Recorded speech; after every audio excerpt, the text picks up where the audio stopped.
Oh, hey guys, I'm Sherman from Crema Cream. We're also close to this.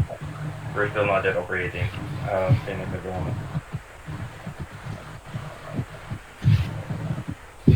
I'm Raph from Habitual. We have 3 stores closed. Hopefully, we'll have at least one when this is over. And I'm Andre from Yardstick. Um, so far, we have been running for 2 days a week, 3 days a week, since April 1, and we're just learning along the way, kind of navigating through this quarantine mode of operations. And even within the 2 to 3 days, we're only open for 4 hours a day.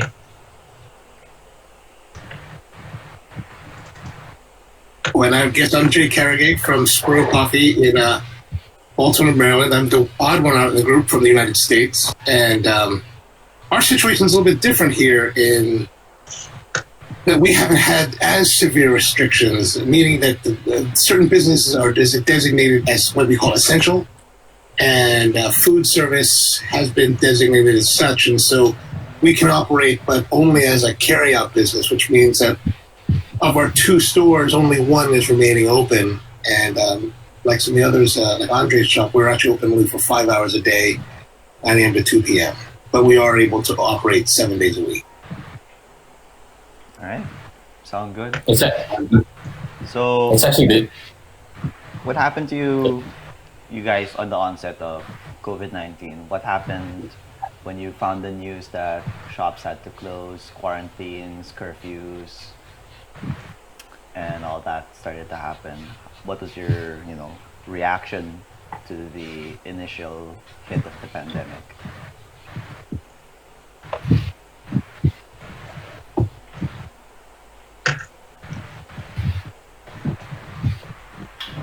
Anyone? Ayun. So here in Certain order. yeah, we should do this in a certain order. Top. Okay, you first, Tidow. All right then. Oh, well, okay. Out of city first. In Cebu, it happened a little bit slower than Manila. We were still on a wait and see. So what happened first was the slowdown before the quarantine, and we were still thinking about closing for the quarantine. But at that time, there was a lot of um, emergency happening with the medical community because a lot of the hospitals were being jam packed with patients. So the first thing we did at that time was really to offer our support towards the hospitals. That actually sort of helped us in terms of operations because we tried to connect customer to the frontliners. So we didn't do it for free, but we also didn't do it for much profit. It's just that it helped us tide over some profit a little bit over there. And then we were still on a wait and see as well if we should close. When they said, it's ECQ, everyone has to go home, everyone has to close, that's when we packed our stuff and we just cleaned out. So after that, it was tough. No operation, no income. My people has not, we were trying to give them some salary, some benefits, 13th month and all that. Um, yeah. So that's what happened for us here in Cebu, at least. How about you, Sherman? What was it like over there in QC? For us, before even announcing the ECQ, we already saw a decline in numbers.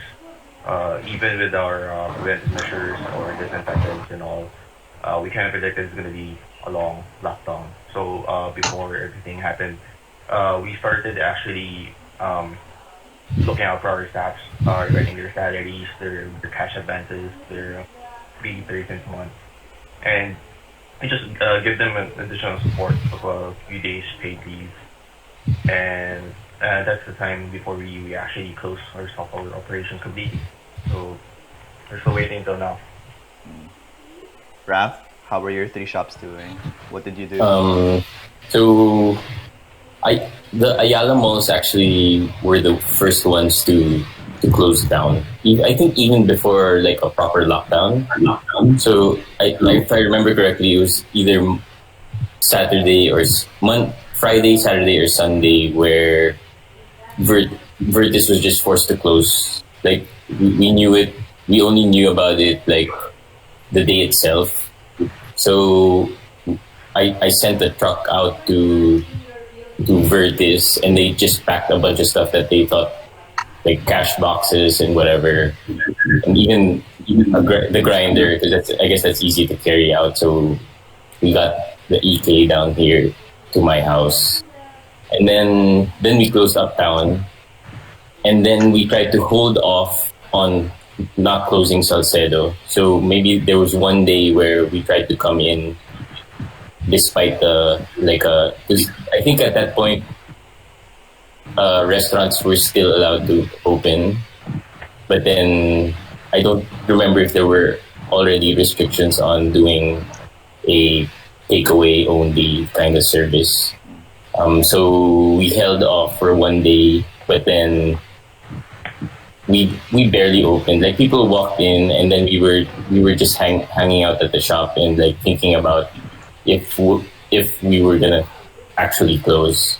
So eventually we did. We closed. We packed everything, loaded everything in not everything, but all the important stuff, and loaded into my car.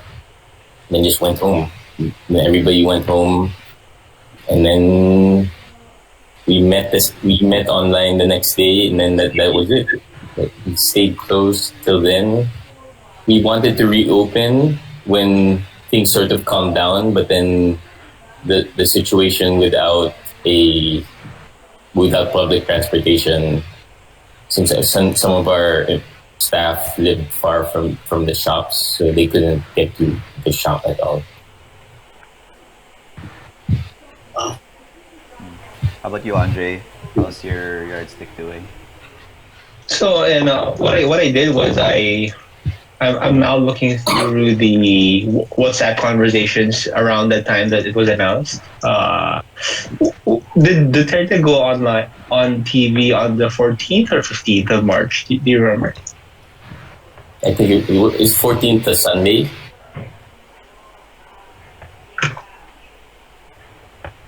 I believe so. It was.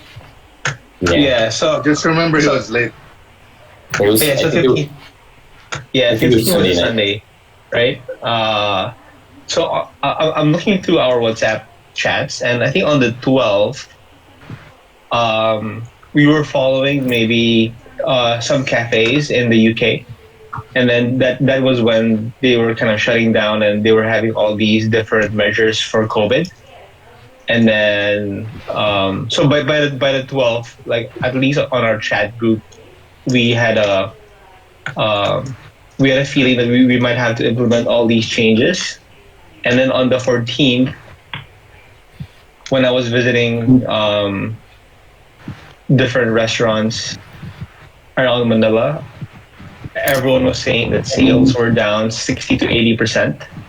And I told them that it was similar for ours and similar for our wholesale clients. And then also on the 14th, that's when we decided that we might operate 3 days a week. And then the first thing that we started planning was how to make sure that our staff gets paid. Like we had probably a very skeleton plan on how to keep our staff paid just in case it extends. I mean, it was not finalized on the 14th, but we started to talk about how to keep our staff paid. But yeah, I mean, sales were declining a few days before the announcement. Yeah, I noticed that too when we were, I think 2 days before the announcement came out, we were experiencing loss of 80%, and there was just hardly anybody coming in. So we tried to see how we could still stay open somehow and still pay our baristas, but all of the uncertainty about who's allowed to operate and uh, just the terrible, terrible sales ended up having us cut our losses and just shutter the shop for now. Uh, my baristas are still alive. I'm still talking to them, and whatever opportunity I get to have them come to the shop and work right now, clean, maintain the shop, do whatever, I have them do that. And yeah, so waiting game for a lot of us. How about you, James? How's it over there? Well, out here was I thought the comment that someone made about your president was late. It made me kind of laugh because our president in the United States has been in outright denial that it's ever happening. It seems, but so I had been following it relatively early on, and when things started getting bigger in Korea, I started it by the end of February, I started issuing directives to my staff about, we need to do better sanitation and make some improvements, and but also more importantly, I also started telling them, hey, I think we're gonna face a shutdown over this, so you guys need to start not spending your money as crazily as they may normally do, to really start to save, because I thought that shutdown would come, and very similar to your situation where our shutdown came in my state on the 15th. Our governor came out and said everyone has to close except for, like I said, essential businesses. So it's been tough. I mean, for us, for our operations, even though we are able to operate and have been since it started, like you guys, our sales were down by 90%, on average. There's been some rebound, but it's been very slow. I also end up laying off. Here in the United States, we have unemployment insurance. So I told our staff right away is that, we're getting shut down, and so everybody should apply right away to your unemployment, because here we have 30 million people on unemployment now. So there's been a mad rush for Americans to get on the unemployment, and so luckily a lot of my staff was able to get on quickly, so that they didn't really have as large a gap of time without any salary. But also here we've been able to, the government's passed these laws where they're giving money to businesses in the form of loans, low interest loans that are supposed to help us rehire our staff. So we just received some of that. We're just receiving some of that funding now, this coming week. So I've already started letting some of our staff know that we're going to bring them back to work. Of course, we're only running 5 hours a day, 7 days a week, but it's at least something to get them some cash, So far, how much longer do we have to live, each of us? How much longer do we have left? I think with this kind of thing, life is long, very, very long. Yeah, I guess with the rental concessions of the malls, as long as it stays zero, we can stay closed. And I think we figured out, okay, of course we had to raise some money to try to restart.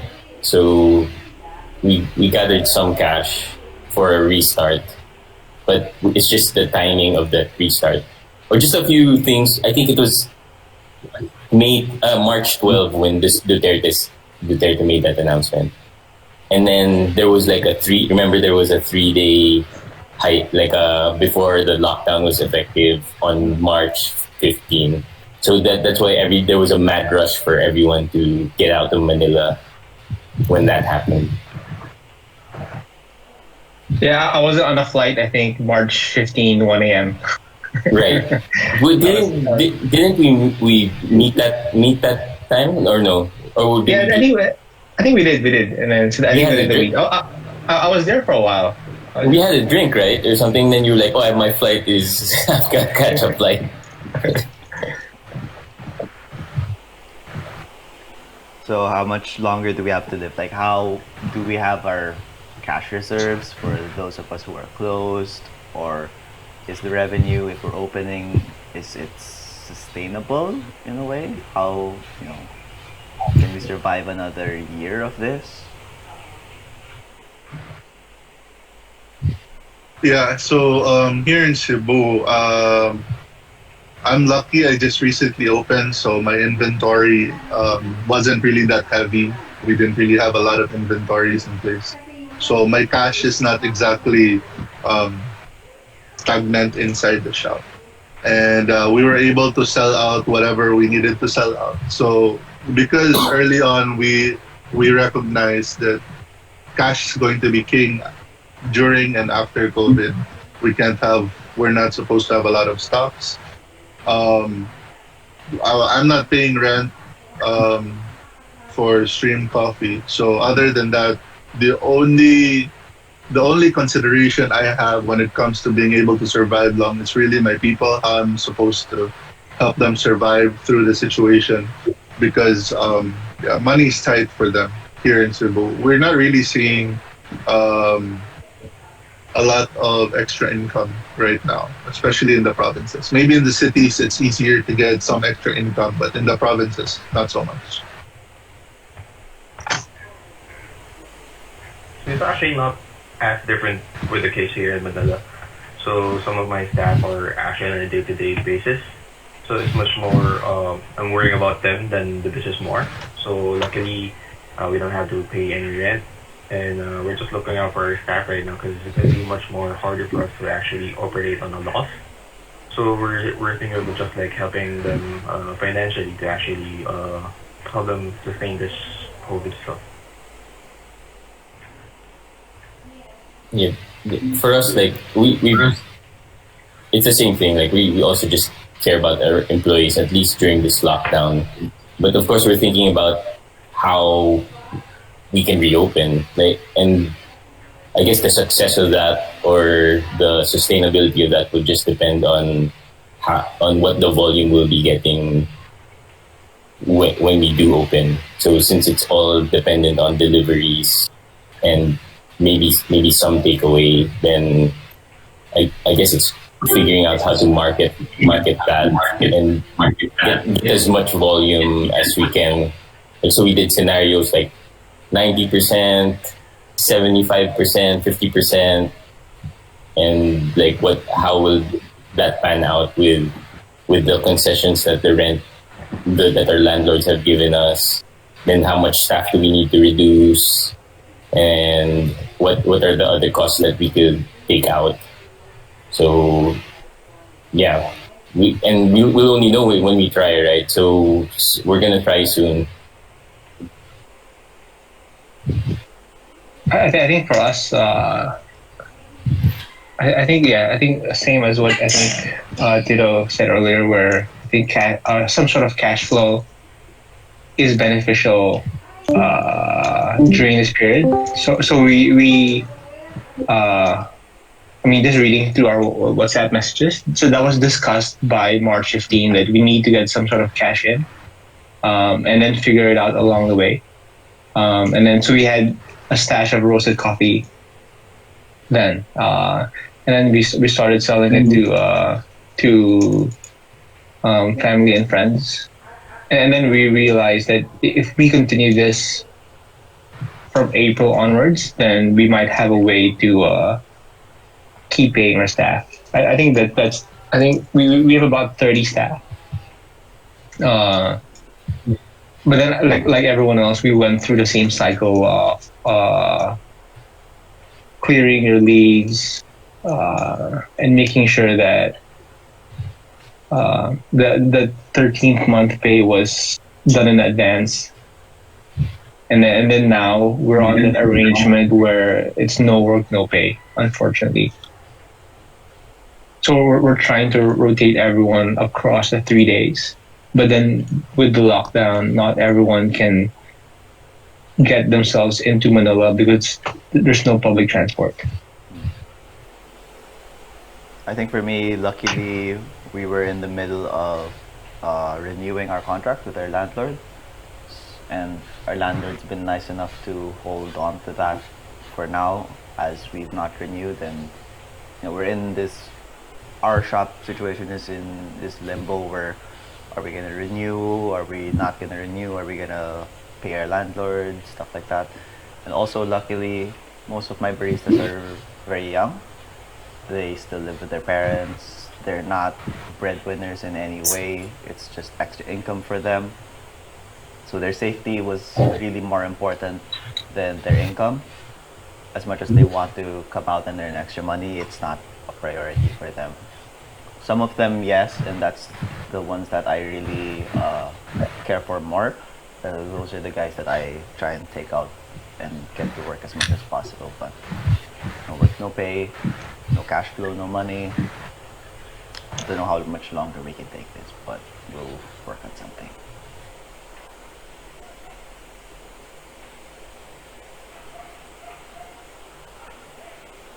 You there, Jay? Dan, how much staff do you have? Like, how many staff do you have? Staff? Like, what's your head count? Less than 10, like 8 folks, Mm, and most of them part-time. I think I've only got 3 full-timers. So yeah, what do you call it? Casuals. They're all casuals. We have 15. We have 3 shops, but we only have 15 people. I think that's great. like we're Lean. I think from the beginning, since like when we started, we didn't have good locations, and then it took us a while till we were offered great locations, which I guess are at least the last 2 shops. I mean, Uptown's okay, but at least the last 2 shops we built. I guess we built 5 now, but closed 2 down. The first one because the building was being torn down. The second one we chose not to renew because we chose to move to this new Salcedo location from our Chino Roses branch. And so now we have 2 awesome locations, 1 okay location, and no more crappy ones. And we always tried to be, since our foot traffic wasn't so great in the first 2 shops, we always tried to operate as lean as possible. Even like with an 80 square meter shop, just operating with 1 or 2 staff per shift. One since I guess we're an afternoon coffee culture kind of thing, right? So we don't have like in the US where it's a morning volume. It's an afternoon volume for all of us. So we staff 1 in the morning and then double up by the time lunchtime comes. So that's sort of, and then maybe like in Vertis there's an evening crowd because of the movies. So there's 1 more that close in the evening. And I guess that's the same way in Salcedo. It's 2, 3, 4 per day. So, and then a lot of them do cashier work and barista at the same time. So it's sort of what we've been used to, and at the same time, I feel like it's prepared us to, if ever we plan to operate again, operating just with 1 staff is something that we're prepared to do, I guess. Some serious lean operation, Raph. Yeah, I guess you see it when you come there, but like if you come there at a rush, like you can't talk to us. It'll just be like if I'm there, I'm helping out. Like I can't not help out because I know they're pushed, especially around lunchtime. So Sure. I'll totally just help out, and then once the rush is out, then I'll start to hang out. But then I guess the extra person is always me in almost every day. How about you, Jay? What's going on over there for you guys to stay alive, basically? Well, I mean, for us, it's definitely been a challenge. I mean, like I said, we have been able to operate, but most of our staff has pretty much been furloughed, laid off. So it's really been me. So I've been there pretty much every day, and then one of my other members is also working as well. And like you said, with some of your staff, it's really concerning. Like a number of my team is older and married, and this one guy just bought a house with his husband. So there's definitely the pressure on to find a way for us to keep our team together and also to get them paid. Because they have, unlike some of our younger staff that doesn't have too many worries. I mean, these guys have real world concerns. And but like I said, we hear they've started these programs where the government is giving us loans to operate, and we've secured one of them. Hopefully, we'll get a second, and that will give us some breathing room as far as operations. Like we have been able to pay our rents. We have kept up with our rent payments and some of our utilities, but some of them had to go to the wayside. And so yeah, how long can we continue? That's a good question. I've been working on that myself lately, and if we can see some continued growth, like I'm starting to see a little bit of growth now, because I don't know how it is in the Philippines exactly, but here in the United States, Americans are not used to being told they must do something. So they're after now 2 months of this, many of the Americans are very much wanting to go out and live their life as God intended them to live, Freedom. Without anyone telling them what to do. Yeah, freedom, liberate is what they call it.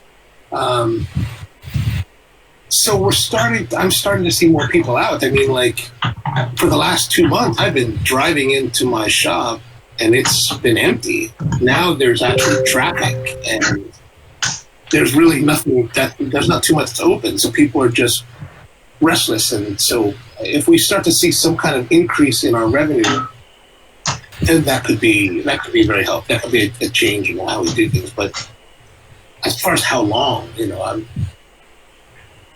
if we can just continue to pay our rents and the government continues to have abatement, like they passed